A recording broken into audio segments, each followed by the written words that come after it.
You work at the University of Washington's Department of Human-Centered Design and Engineering. So in layman's terms, can you explain what you do for a living? Well, sort of. Yeah, my department actually, we teach engineers how to talk to people before they build things so they build the right things. We teach certain methods of understanding the intersection of technology and people. And my research actually looks at that same intersection. But in particular, I study the spread of misinformation through social media and other online spaces. That's fascinating. I imagine right now in the world that we're in, because everyone's concentrated obviously on the pandemic, and rightfully so, but I read something the other day that the World Health Organization is warning people that we're also in an infodemic. And this outbreak may be the biggest source of internet misinformation that we've ever had. So I just would ask you, have you found that to be true in your research? And what makes this particular crisis different? Yeah, this is actually a really good question. And I think it's really important for people to understand. And one of the things is just the natural response to disaster is one where we're vulnerable to the spread of misinformation. And because under times of uncertainty and anxiety, we have a tendency to try to resolve the uncertainty and anxiety by speculating and trying to figure things out. And that can lead to the spread of misinformation. And COVID-19 hits at this sort of perfect storm, it hits as a perfect storm at a time when the disease itself has this high uncertainty. And normally in a crisis, the uncertainty will resolve in a couple of days. Different kinds of crises, like I think about an earthquake or a hurricane, the uncertainty will, at first you might not know what's going on, but over the next few days, you'll figure out where the damage is and how to respond. With COVID-19, the uncertainty is persistent. It's this scientific uncertainty. We don't know exactly how the disease spreads. We don't know how fatal it is. We don't know what the results of social distancing will be, how long we need to keep them in place. And so with all of that uncertainty, our response as people is to try to figure that out and try to resolve it. And that sometimes we come up with explanations that turn out to be true, and sometimes we come up with explanations that turn out to be false. And then it hits at this time when already our information systems, the places where we're going for information online and different places, they're filled with sort of persistent misinformation, disinformation, political polarization, strategic manipulation, all these words. But we're already, before COVID-19, kind of suffering from some information spaces that made us vulnerable. And then the disease and the impact from the disease is just making us more and more vulnerable. It's interesting because I would imagine that the impact of certain misinformation varies. I'm sure there's some that is quote unquote worse than others. What are you seeing right now that is of biggest concern to you? Yeah, I mean, it's hard because historically, we haven't necessarily problematized the spread of rumors and misinformation. Part of it is just like us psychologically coping with the event. We want to come together. We want to talk to people. We want to, try to make things feel better in our minds.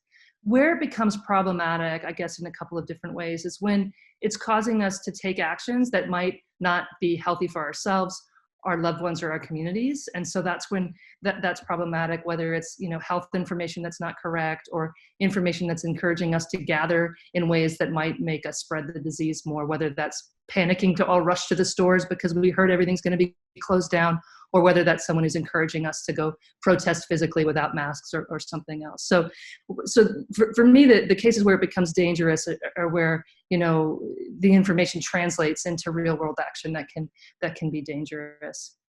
And people are consuming so much media right now. I mean, especially being sheltered in place. I think it's just something that you're kind of, people are lost in the spiral. What's the best way for people out there to understand what's real and what's not?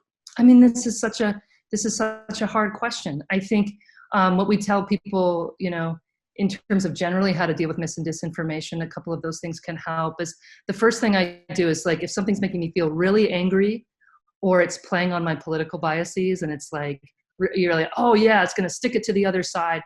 That's when I have to step back and say, you know what, this information may be manipulating me in some way, and maybe I shouldn't share it. I shouldn't absorb it. I should pass it along. I shouldn't pass it along. I should wait before I choose to pass it along. So just to kind of be aware of where our emotions are being manipulated as part of it. I think is one thing, but it's really difficult to find information in these spaces. And one of the things that I've been telling people, and one of the things I've been doing myself as well, is to go to local information sources. I'm reading the local newspaper. I'm watching the local news at night. I don't always do that, but I am right now, because it's so much easier to understand and contextualize and believe people that are in your community that you know. I mean, I've met some of the journalists that write for the paper, or we've seen them enough and we're familiar with them. And I think it's really important. And they're talking about things that translate into things that you can do in your life.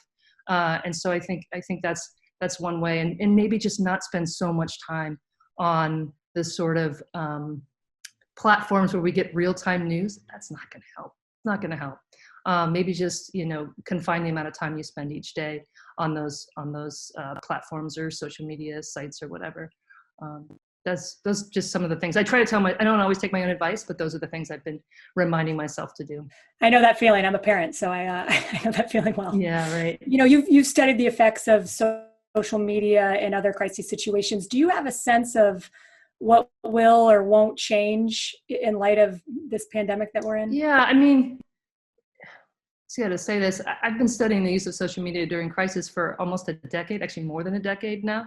And one of the things I want us to remind us sometimes is, I have to remind myself, my early research was on all the pro-social and positive things we do online during crisis events, like share information with each other in ways that can help, volunteer, organize response efforts. And we're still seeing that. We're still seeing people use social media to help find masks and deliver them to places. And to kind of and also we use them to come together and laugh and connect. It's hard to connect right now, and that's one of the ways we have to connect. So not to totally feel guilty about our engagement on these platforms. When it comes to misinformation, just to recognize that it's out there, and the role that we individually play in it. It's not someone else's responsibility. We're the people that spread misinformation. It doesn't spread itself. And so actions that we take, so whether it's correct in misinformation or to not spread it, can have these kind of larger effects. And it's like the hand washing of the infodemic is our own behavior and our own sort of hygiene about the information we engage with and pass on. Very well said. I want to ask you about the path that led you to the work that you're doing right now, because it's really interesting to me, and I haven't met anybody else who's doing what you're doing. So you're obviously a record-breaking basketball star at Stanford. I'll talk to you about the hoops part in a minute. But you studied computer science at Stanford, which I know is one of the hardest majors at Stanford. You went on and got your PhD at Colorado. How and why did you choose this type of work? It's an interesting, my perspective on it is actually very different. I'd actually gone to Stanford and I was trying to major in something I thought was much harder. And then I figured out about my sophomore year, there's some, you can study computer science. I'm like, you can major in computer science? I didn't know that. And I'd grown up playing on computers. And I learned how to program when I was really little. I was always a nerd.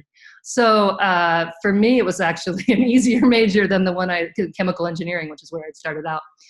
It was difficult to balance that with athletics because of the way that the workload for a computer science major is, the kind of group projects, the coding at night. Back then, we didn't really have a lot of laptops. We had to go into the computer lab. And I remember being yelled at a few times as a basketball player by VanDerveer for her recommendation was to sleep nights because I wasn't quite up to the practice that day after staying up late or all night on some of my assignments. So balancing it was difficult, but for me, it was something I enjoyed doing, was making the computer do things for me. I'm glad you brought up Tara, because she was actually the one who told me that computer science is the hardest major at Stanford. So that was my source on that. I've got to ask you about, your time with Coach VanDerveer. She described you as an understated superstar. And she said from the moment that you stepped on campus as a freshman that you were sort of positioning yourself to be great. She saw that right off the bat. When you look back on your time in terms of basketball and what you were able to accomplish, 3 Final Fours, you left as the, all-time leading scorer in program history. What stands out for you? What stands out? I mean, the friendships we made along the way. I still the conversations I've had in the last few weeks, when you collapse distance, and it's not by who's in the neighborhood, and you actually get to choose who you're engaging with, and realize that a lot of people I'm engaging with are people that, were my teammates at Stanford.